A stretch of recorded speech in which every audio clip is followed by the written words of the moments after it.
Chairwoman Ramirez, wanted to ask you a question about something that concerned me recently. I was concerned by the FTC's decision to accept a series of voluntary commitments from Google in lieu of a consent order. And I worry a little bit about the precedent that that decision might set, if in fact it is setting a precedent.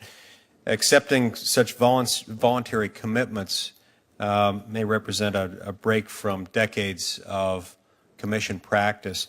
Typically, if there is problematic behavior, as 3 commissioners seem to suggest is the case, you would institute enforceable commitments. If, on the other hand, there isn't a violation of antitrust laws, then the government shouldn't be involved in informal market regulation. Now, I noticed in a footnote to the Commission's decision that you indicated that although you were pleased that Google has decided to change certain of its practices, you objected to the form of the commitments. Given this set of circumstances, what I've just described, how is the FTC going to assure that Google adheres to these commitments? And if you determine that Google's not adhering to the voluntary commitments, will you consider making the commitments mandatory instead of voluntary? Senator, thank you for your question and for allowing me an opportunity to address this issue. I share your concern, as I expressed in that footnote that you referenced, that the voluntary commitments would create confusion over settlement practices at the Commission. What I can tell you is that that matter should not be considered a precedent.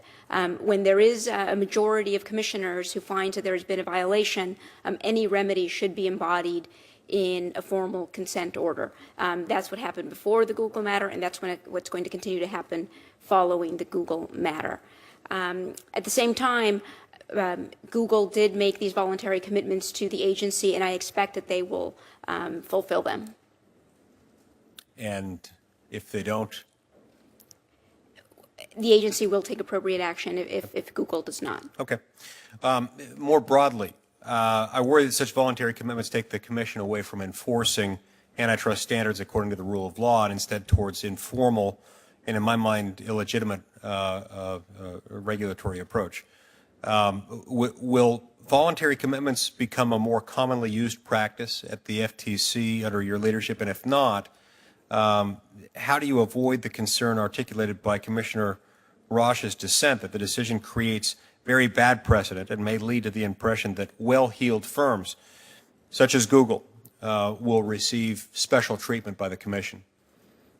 Senator, that would not be the right takeaway from the Google matter. As I mentioned, I think there's consensus among my colleagues that when there is a majority of commissioners who find that there's a violation, any resulting remedy will be embodied in a formal consent order.